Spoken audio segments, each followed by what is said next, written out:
والصلاة والسلام على خاتم الأنبياء سيدنا وحبيبنا محمد المصطفى وعلى آله المجتبى وأصحابه النجباء. اللهم صل على سيدنا محمد النبي الأمي الهاشمي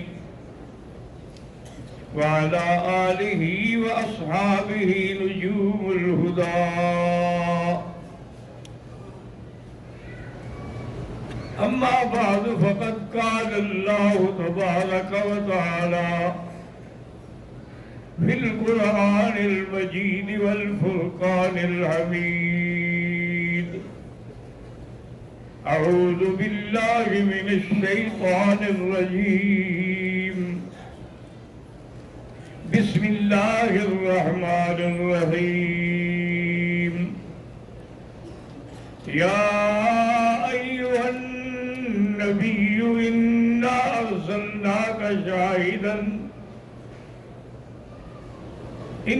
أرسلناك شاهدا ومبشرا ونذيرا وداعيا إلى الله بإذنه وسراجا منيرا وبشر المؤمنين بأن لهم من الله فضلا كبيرا. صدق الله العلي العظيم.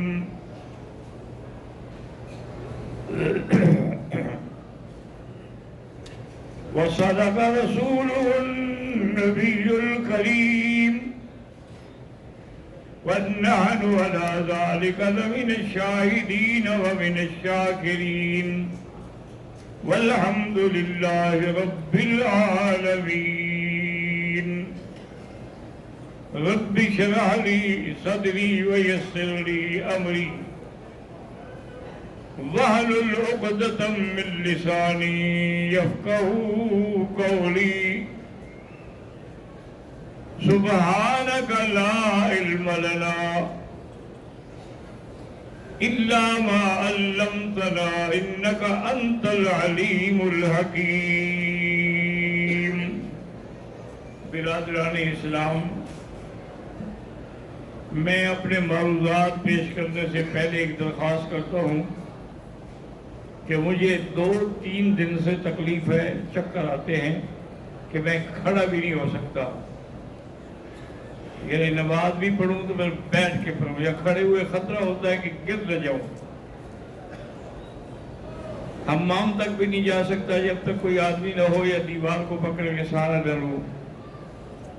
بس صرف میری درخواست یہ ہے کہ آپ دعا کریں کہ اللہ تبارک و تعالیٰ مجھے شفاء کاملہ عطا فرمائے، صحت عاجلہ عطا فرمائے، اور مجھے اس درس حرم سے محروم نہ فرمائے. میں نے جو آیت تلاوت کی ہے، اللہ تبارک و تعالیٰ نے اس آیت میں میرے مدنی پاک کی 5 صفتیں کٹھی ذکر کی، ورنہ حضور کی صفتیں تو بے انتہا ہیں.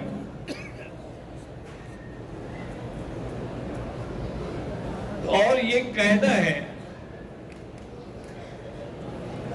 کہ کثرت الاسامی تدل علی شرف المسمى، کہ نام جتنے زیادہ ہوتے ہیں وہ دلالت کرتے ہیں کہ جس کے نام ہے وہ کوئی شان والی ہستی ہے. تو اس میں 5 صفتوں کا ذکر ایک ہی آیت میں ہے کہ مبشراً ونذیراً وداعیاً الی اللہ بإذنہ وسراجا منیرا.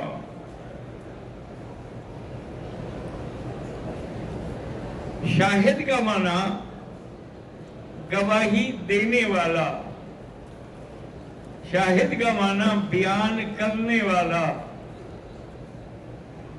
لیکن ہمارے بعض سامری دوستوں نے اسی آیت سے یہ استدلال کیا ہے کہ حضور ہر جگہ حاضر ناظر ہیں، کیونکہ گواہ تو وہ ہوتا ہے نا جو چاہے موقع پر ہو اور وہاں کے حالات کو دیکھے، پھر وہ گواہی دے گا۔ تو اگر حضور ہر جگہ موجود ہے مانے حاضر ناظر ہے۔ اللہ تبارک و تعالی ان کو ہدایت دے۔ دیکھیں اگر لفظ شاہد سے حاضر ناظر ہونا ثابت ہوتا ہے تو حضور نے اللہ کے قرآن میں آگے یہ بھی تو ہے امتاً وسطاً لتکونوا شہداء علی الناس۔ حضور کی امت جو ہے درمیان امت، شان والی امت ہے، قیامت میں یہ گواہی دے گی، تو پھر ساری امت حاضر ناظر ہو گئی کیونکہ گواہی جو دیں گے۔ اس لیے ہمیشہ یاد رکھیں، اللہ سے دعا کیا کہ میں تو ان کے لیے دعا کرتا ہوں اور وہ مجھے پتہ ہے کہ مجھے گالیاں بھی دیتے ہیں، میرے بارے میں بڑے عجیب عجیب قصے بھی بناتے ہیں، لیکن میں دعا کرتا ہوں کہ اللہ ان کو ہدایت دے اور اللہ تبارک و تعالیٰ ان کو قرآن پاک کی صحیح سمجھ عطا فرمائے۔ اب دیکھیں جی کہ اس آیت کے بعد اور صورتیں بھی تو اتری ہیں،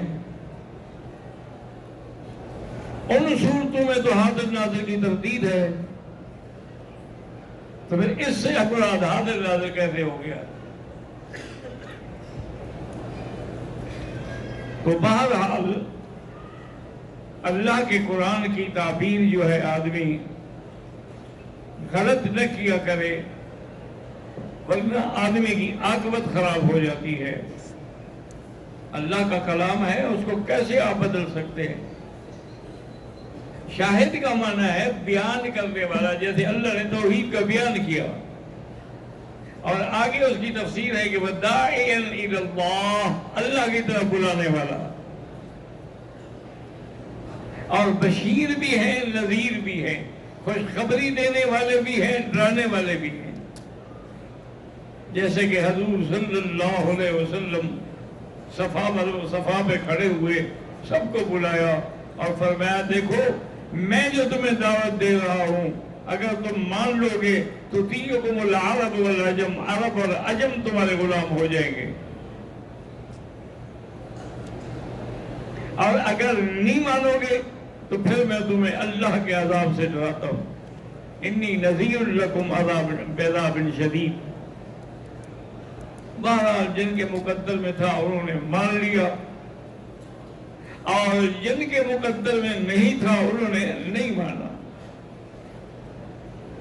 چونکہ ہدایت جو ہے نا، یاد رکھو یہ اللہ کے ہاتھ میں ہے،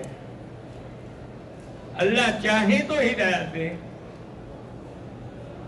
آپ نے خود دیکھا ہوگا کہ بڑے بڑے علماء کے بیٹے جو ہے وہ کبوتر اڑاتے ہیں، فلمیں دیکھتے ہیں، ہر وقت ٹیلی فون ان کے ہاتھ میں ہوتے ہیں، بڑے بڑے اہل علم لوگوں کی اولاد اور جاہلوں کی اولاد عالم بن گئی۔ یہ اللہ کے ہاتھ میں ہے، عزت دے ذلت دے، علم نصیب کرے یا نہ نصیب کرے، کسی کے زور لگانے سے کچھ نہیں ہوتا ہے۔ اب آپ خود دیکھ لیں کہ جو لوگ اسلام سے پہلے دور جاہلیت میں تھے، ان کا یہ عالم ہے کہ جب ایمان لے آئے تو پھر انہوں نے اپنے قدموں کے نیچے بادشاہوں کی بادشاہت کو ختم کر دیا۔ اسی لیے کسی نے کہا تھا کہ بات کیا تھی کہ نہ روم ہوئی راہ سے دبے، چند بے تربیت اونٹوں پہ چلانے والے جو اونٹ چلایا کرتے تھے آج وہ ایران پر بھی چھا گئے، ہر کسی جگہ پر چھا گئے۔ آج بھی آپ دیکھ لیں جو کچھ فلسطین میں ہو رہا ہے، کوئی تصور کر سکتا ہے کہ روزانہ سینکڑوں نہیں ہزاروں بچے اور جوان اور مرد اور عورتیں شہید ہو رہے ہیں، لیکن وہ کھڑے ہیں، اب ڈٹے ہوئے ہیں، مقابلہ کر رہے ہیں، لاشیں اٹھا رہے ہیں، دفن کرنے کی جگہ نہیں ہے، مٹی ایسے کر کے رکھ رہے ہیں۔ اتنا پریشر کے بعد، اتنی طاقت کے بعد کہ ہر وقت راکٹ لگ رہے ہیں، بلڈنگیں گر رہی ہیں، ہسپتالیں گر رہی ہیں، لیکن وہ کہتے ہیں فکر نہ کرو اسرائیلیوں، تم نے بھاگنا ہے، ہم نے یہی رہنا، یہ ہمارا گھر ہے، فلسطین ہمارا ہے، بیت المقدس ہمارا ہے۔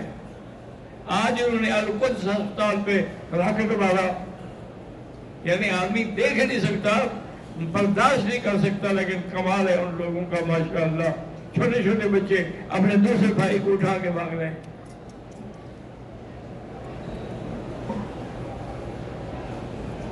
بہرحال اور کچھ نہیں ہے تو تہجد میں یا جب بھی موقع ملے 2 رکعت پڑھ کے ان کی کامیابی کے لیے دعا کریں کہ اللہ ان کو کامیاب کرے، اللہ ان کو فتح دے، اللہ دشمنوں کو ذلیل و خوار کرے۔ یعنی اب وہ خود ریکویسٹ کر رہے ہیں ان سے، حماس والوں سے، کہ بھئی مصر چلے جاؤ، یہ صحرائے سینی جو پڑا ہے سینا، اس میں تم جا کے بیٹھ جاؤ، ہم پھر تمہارے خلاف نہیں لڑیں گے۔ وہ کہتے ہیں کوئی عجیب آدمی ہو تم، کیا کہہ رہے ہو؟ وہ صحرائے سینا بھی تو ہمارا ہے، یہ فلسطین بھی ہمارا ہے، ہم کہاں چلے جائیں؟ یہ تو ہو سکتا ہے کہ ہم مٹ جائیں، مر جائیں، لیکن جائیں گے کہیں نہیں۔ تو یہ مقام تھا یعنی ایمان والوں کا، یہ ایمان کی قوت تھی، ایمان کی دولت تھی۔ اب حضور صلی اللہ علیہ وسلم کے ساتھ غزوہ بدر میں 313 آدمی ہیں اور دشمن کے پاس 1000 جنگجو ہے، وہ تو سب لڑاکا ہے نا، اور یہ 313 بھی جانے کھجوریں کھانے والے، کھجوریں لگانے والے، کھجوریں چننے والے، یہ تو باغبان لوگ ہیں، ان نے تو کبھی لڑائی دیکھی ہی نہیں۔ حضور صلی اللہ علیہ وسلم بڑے فکر میں ہیں کہ کیا ہوگا، کہ ان سے مقابلہ ہے جو بے انتہا جنگجو ہیں، اور لڑنے والے وہ ہیں جو باغبان ہیں، جنہیں کبھی جنگ دیکھی ہی نہیں۔ حضور فکر مند بیٹھے ہیں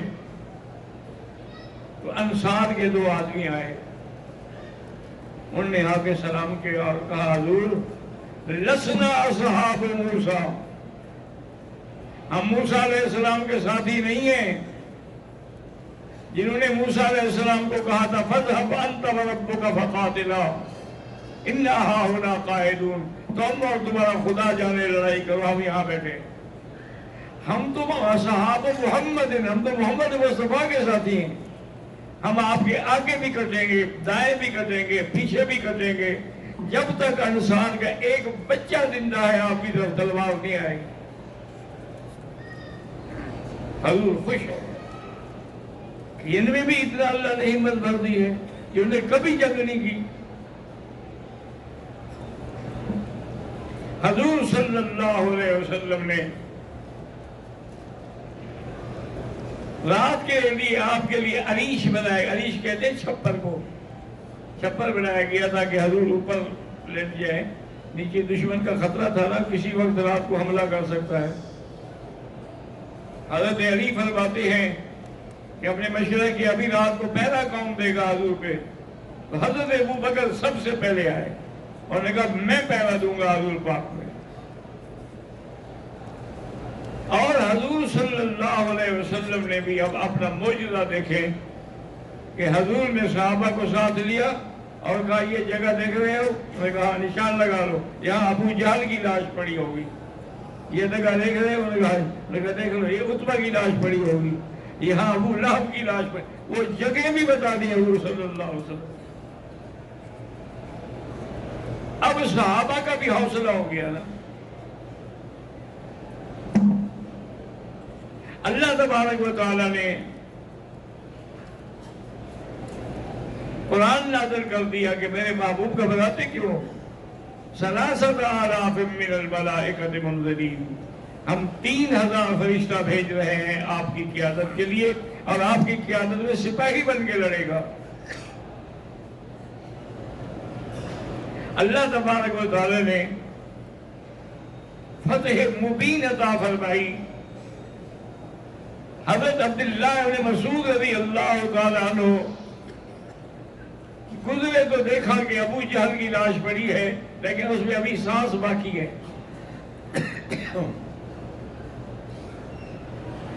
تو حضرت عبداللہ ابن مسعود کو اس نے ایک دفعہ تھپڑ مارا تھا.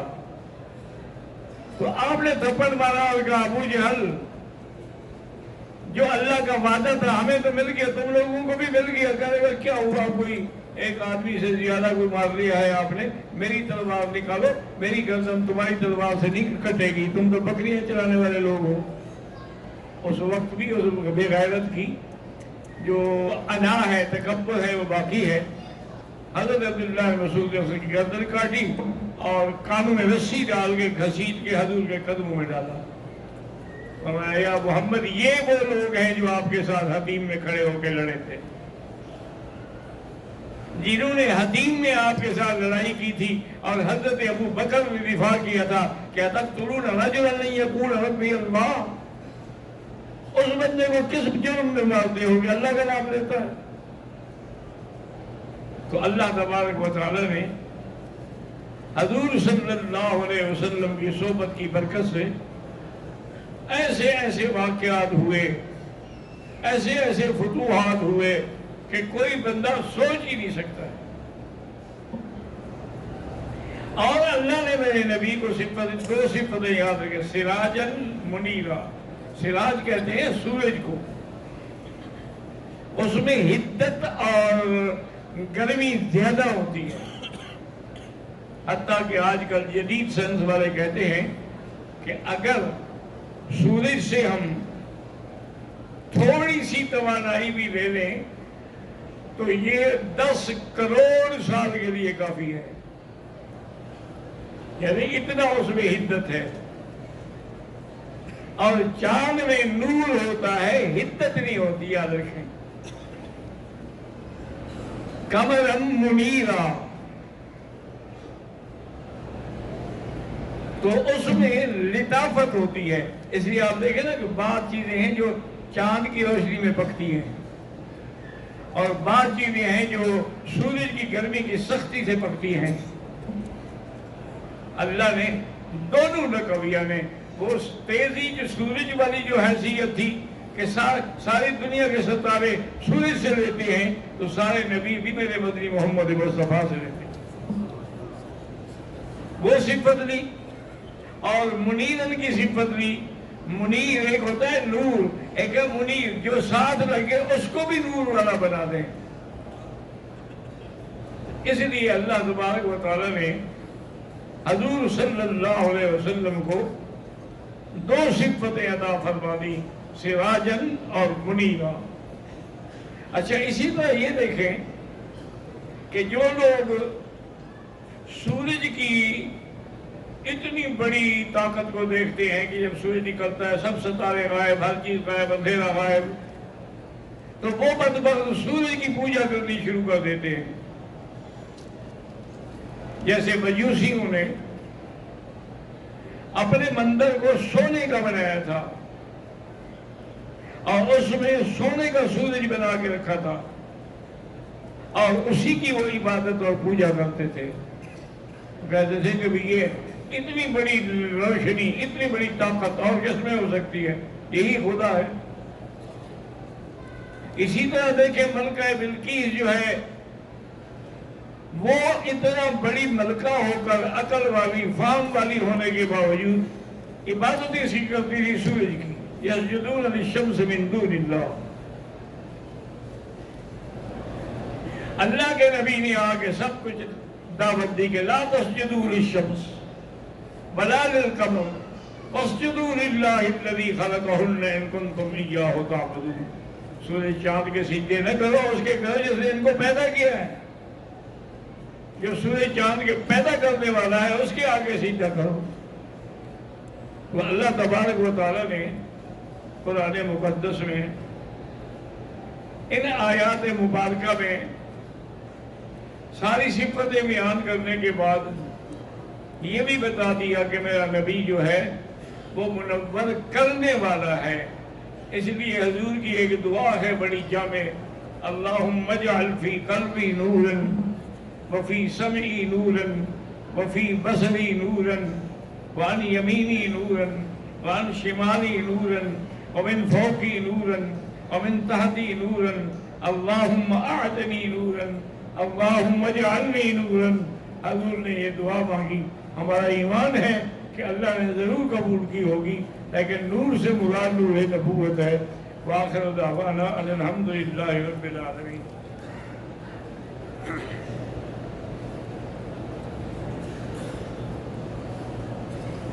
ملک عابد صاحب جو ہیں